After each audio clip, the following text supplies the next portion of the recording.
Esta noche un programa de primer nivel. No te pierdas una conversación con la jueza Gabriela Villeda Mejía, especialista en materia penal. En Tiempo de Mujeres llegamos todas. Comenzamos. La justicia ya no puede ser indiferente a lo que viven las mujeres y las infancias. Cada expediente habla de una historia de violencia, de silencio o de resistencia. Y la ley tiene la obligación de mirar esos casos con empatía y con perspectiva de género.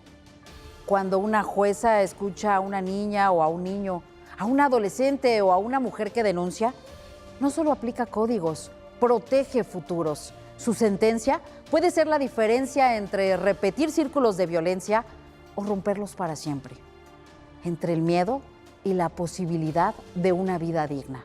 Por eso hoy la justicia con perspectiva de género es urgente, porque creerles, acompañarlas y garantizar su seguridad no es un favor, es un derecho. En este tiempo de mujeres también es tiempo de que nuestras niñas y niños crezcan sabiendo que el sistema de justicia está de su lado. Gabriela Villeda cuenta con más de 15 años de experiencia en el Poder Judicial. Estudió la licenciatura en Derecho en la Universidad Nacional Autónoma de México. Posteriormente, cursó la especialidad y la maestría en Justicia Administrativa. Asimismo, cursó la maestría en Derechos Humanos y Perspectiva de Género, así como la especialidad en Derecho del Trabajo y Justicia Laboral. Actualmente, es doctorante de la Universidad Panamericana, con un proyecto de investigación que vincula la inteligencia artificial como herramienta de las personas juzgadoras. Al día de hoy, se desempeña como jueza de distrito en el Estado de México. Gaby, bienvenida nuevamente a Su Voz, Su Tiempo. De verdad es un gusto y un honor platicar con ustedes sobre todos los derechos de las mujeres y de la infancia en México. Muchas gracias, Claudia Beth, por la invitación. Como siempre, es un honor estar contigo. Pues para nosotros es muy importante poner en el centro de la conversación la divulgación de los derechos y a través de casos prácticos, de ejemplos que ustedes como juezas les ha tocado vivir, pues nos explican a toda la sociedad cuáles son nuestros derechos y cómo ejercerlos. Me encantaría que, hablando de justicia con perspectiva y de los derechos de las infancias, nos aplicaras todos tus conocimientos en un caso, por favor. Sí, muchas gracias. Te quiero compartir un caso que para mí es sumamente relevante, porque incluso hoy por hoy en los foros académicos se discute la técnica jurídica con la que se resolvió este asunto. El amparo es un juicio constitucional muy técnico. Entonces, en ocasiones, cuando advertimos que hay que aplicar esta herramienta conocida como perspectiva de género, no necesariamente implica dejar de lado las reglas procedimentales, ni tampoco relativizar la ley, es decir, como decir que el juez va a aplicar la ley a su consideración. No, la ley es la ley, hay que ver la forma en la que se aplica, pero siempre con una robusta argumentación en favor de pues, las infancias, siempre atendiendo el interés superior del menor y sensibilizadas de los asuntos que se someten a competencia de un juez federal. Este es el caso de una menor que desde los 7 meses de edad la internan en un hospital del ISSSTE, del Instituto de Seguridad y Servicios Sociales de los Trabajadores del Estado. En este nosocomio, en este hospital, la menor es tratada y dada de alta, dado que ya no era necesario su internamiento. Esta menor sufre de una discapacidad grave debido a que nace prematuramente, sufre de hidrocefalia, es ciega y en consecuencia tiene problemas auditivos, es sorda y es muda. Esta pequeña nos llega el asunto al juzgado en el que trabajaba, atendiendo a que el papá promueve demanda de amparo, aduciendo que iban a desconectar a la menor, el hospital, y que por lo tanto había que conceder la suspensión o en su caso el amparo para que esto no sucediera. Sin embargo, cuando nosotros empezamos a tener conocimiento ya de las diligencias, de ir a los actuarios al hospital, nos percatamos que no era real esta circunstancia. Realmente la menor estaba siendo abandonada en el hospital. Hay que distinguir entre aquellos niños que están institucionalizados como tal por parte del Estado, es decir, niños que no tienen una red de apoyo familiar, que no tienen alguien que se haga cargo de su guardia y custodia. El Estado tiene la obligación de institucionalizarlos y garantizarles un derecho a la salud. Y voy más allá, tiene la obligación de garantizarle el derecho al amor a una familia. En el caso de esta menor que te comento, no era así, tenía a sus progenitores, a sus padres. Sin embargo, atendiendo a que su cuidado pues era muy complejo, pues estaba abandonada, esa es la palabra, pues en el hospital, y quien se hacía cargo de todos sus cuidados eran las enfermeras, los doctores e incluso los papás de los demás niños que estaban dentro de esa área de cuidado infantil. Empezamos a conocer del juicio y se generó una cuestión muy interesante, y ahí es donde está el reto técnico. El papá, como fue quien promovió el amparo, cuando la autoridad responsable, que era el hospital, advierte que la niña está abandonada, promueve una denuncia penal. Entonces, en la denuncia que la presenta el hospital, señalaba como presuntos culpables pues a los progenitores por el abandono infantil de esta menor. Cuando tengo conocimiento de esto, pues advierto un claro conflicto de interés. Y en consecuencia, lo que hago es tener como autoridad responsable, sí al ISSSTE, pero quitarle, digamos, jurídicamente, para efectos del proceso, la representación del papá respecto de la menor, porque advertíamos que si un hospital presenta una denuncia penal en contra de un papá, pues creo que sí es una situación que el juez o la jueza tiene que ser muy sensible y advertir que hay un conflicto de intereses en esa representación, por lo que suspendemos esa representación y se la damos a la Procuraduría de la Defensa de las Niñas, Niños y Adolescentes. Como esta Procuraduría había participado dentro de la denuncia, el papá, cuando presentó la demanda de amparo de la que conocía el juez de distrito, dijo, es que no es posible que exista una autoridad responsable que a su vez sea representante legal.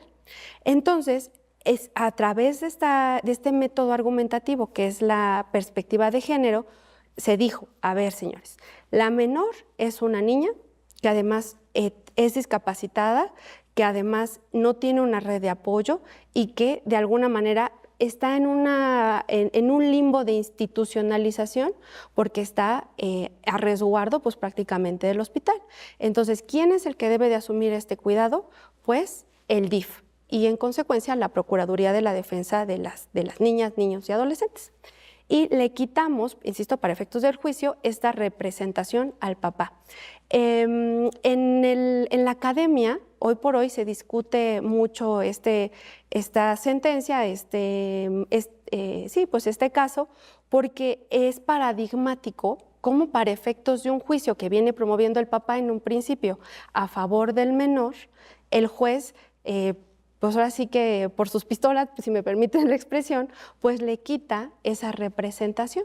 Al final de la historia, ya para contarte cómo se resolvió todo, se concedió el amparo para que el ISSSTE siguiera dando la atención médica. Se le quitó, no lo hizo el juez de distrito, él simplemente dio la instrucción a un juez del fuero local que iniciara el procedimiento para el cobro de los alimentos a cargo de los papás, porque también pues el ISSSTE necesitaba insumos pues para poder solventar los gastos de la menor.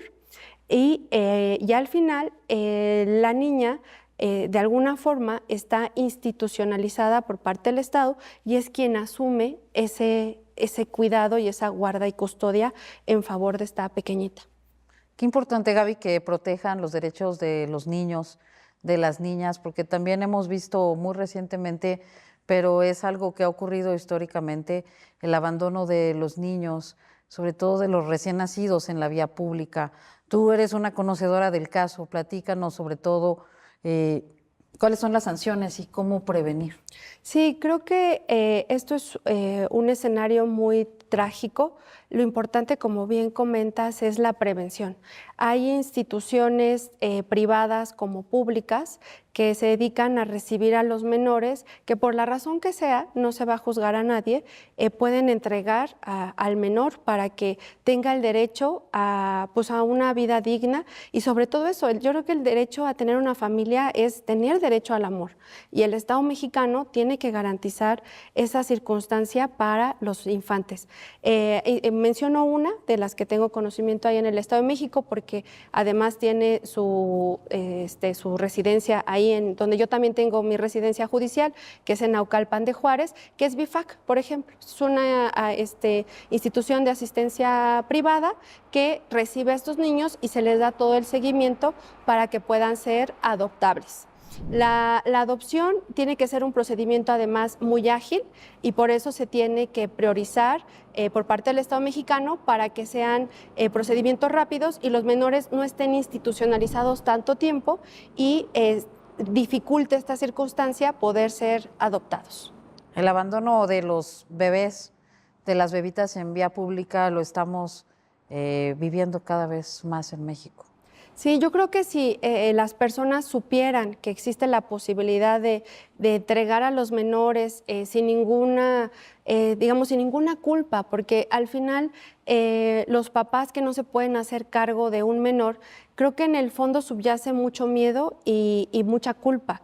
Entonces, el Estado lo recibe, hay instituciones, insisto, privadas, y se evita todas estas tragedias, porque el abandono de un menor es una situación que se castiga con cárcel.